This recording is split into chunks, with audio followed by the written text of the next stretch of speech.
নমস্কার বন্ধুরা, আমি এআর অ্যান্ড আপনারা দেখছেন job career West Bengal YouTube channel. তো আজকের এই ভিডিওটিতে আমি আপনাদেরকে গভর্নমেন্ট অফ ওয়েস্ট বেঙ্গল, যেটা office of the district magistrate অর্থাৎ ডিএম অফিসের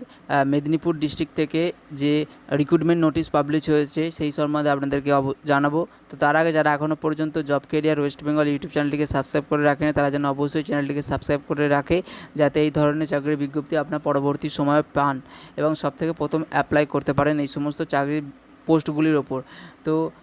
দেখুন, এখানে গভর্নমেন্ট অফ ওয়েস্ট বেঙ্গল, যেটা office of the district magistrate and collector, Paschim Medinipur district, যেখানে বলা রয়েছে যে অফলাইন অ্যাপ্লিকেশান আপনাদের করতে হবে এবং কোন পোস্টের ওপর আবেদন চলছে। এখানে বলা রয়েছে যে অ্যাকাউন্টেন্ট এবং ডাটা এন্ট্রি অপারেটর অর্থাৎ ডিইও পোস্টে আবেদন চলছে, যেটা রূপশ্রী প্রকল্পের একটি আন্ডারে কাজ করতে